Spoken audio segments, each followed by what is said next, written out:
3 seconds. 3 seconds is all it takes to change your life and those around you. 3 seconds is all it takes to get into a car crash because of texting and driving. Texting and driving makes up almost 1.6 million car crashes every year. Of those, nearly 390,000 injuries are recorded, with the number of deaths being 6,000 annually, and that's just in the US alone.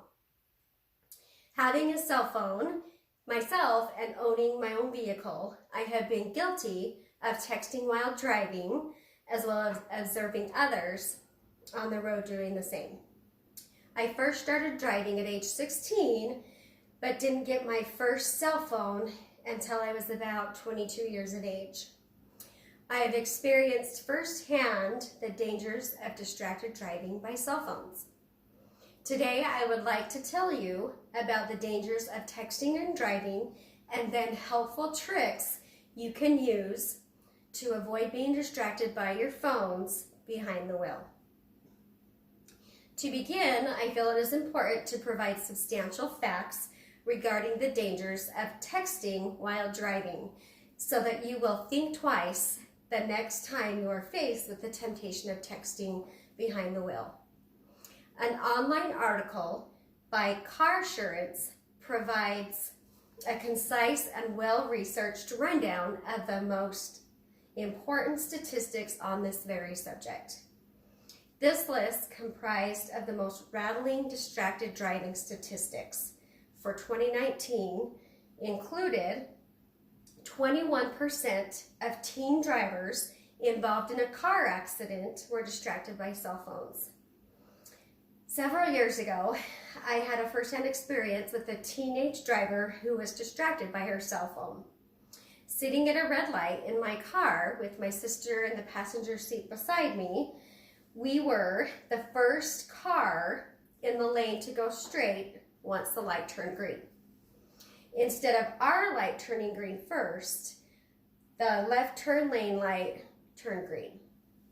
Within seconds, my sister and I felt and heard a crunch and jerked forward from the force of the car behind us driving into the back of my car. It was a teenage driver who had been distracted by her phone, who only saw in the corner of her eye in the left lane the car's moving, but didn't realize I hadn't moved until it was too late. Tears were shed, insurance information was exchanged, and before we both got in the cars, the teenage girl said, "If only I had resisted the urge to text my friend back," followed by, "My dad is going to be so mad." Lucky for us, and for this girl, the accident wasn't more serious, involving serious injuries. It only took 3 seconds for her to look down at her phone and press on the gas, causing her to drive into the back of my car, doing enough damage, I'm sure, for her car insurance rates to be increased. Again from CarSurance, according to the National Highway Traffic Safety Administration, 660,000 drivers use electronic devices while driving. This is a staggering number of people distracted by their cell phones. Texting and driving are not just a very dangerous act, but in most states it's actually a crime, and I didn't know that. Texting at a stoplight is regarded as a crime, the Reader's Digest reports. However, no driver is prohibited from pulling over and parking in order to text. I would venture to guess the girl who ran into the back of me wishes she would have pulled over and read or typed her text. A police officer did report to the call of the fender bender, but luckily for this girl, she only received a warning for being distracted by her phone at a stoplight while in her car. Is it worth 3 seconds? Unfortunately, it is not enough to know the dangers of texting and driving. You have got to be willing to put into action your knowledge.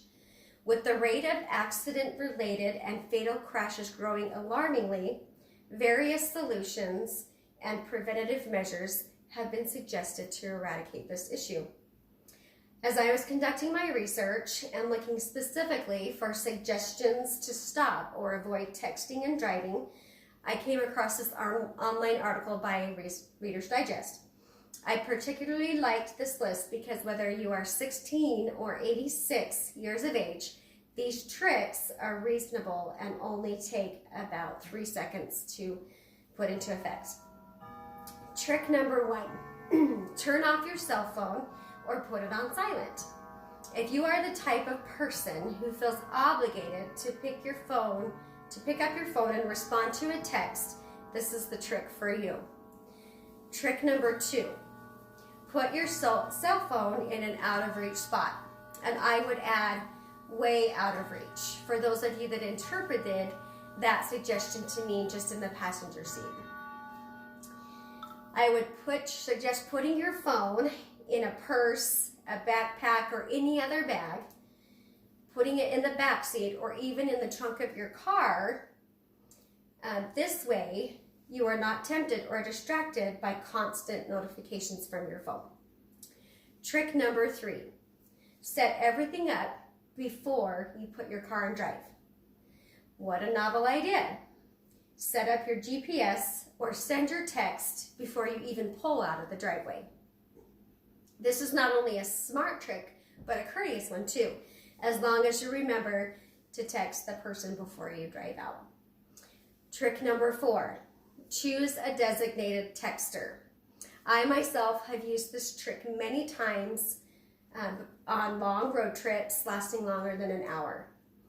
Your designated texter can answer all of your calls and text messages while you keep your eyes on the road.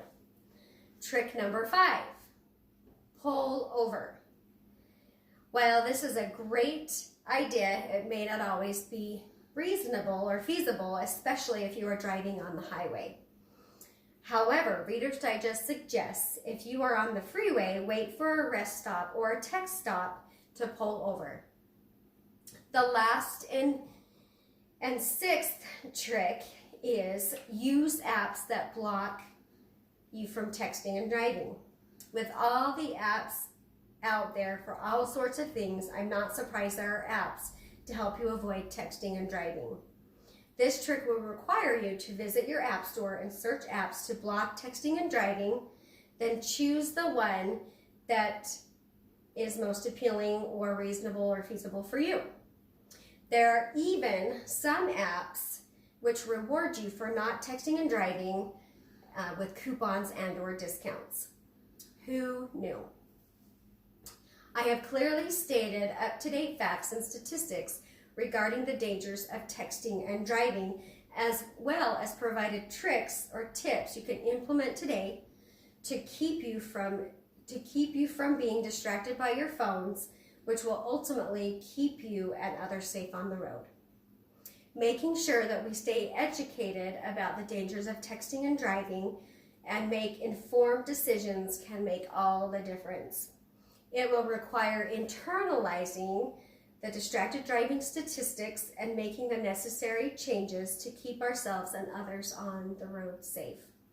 So I ask you, what are you going to stop or start doing today to be a part of the solution rather than part of the problem?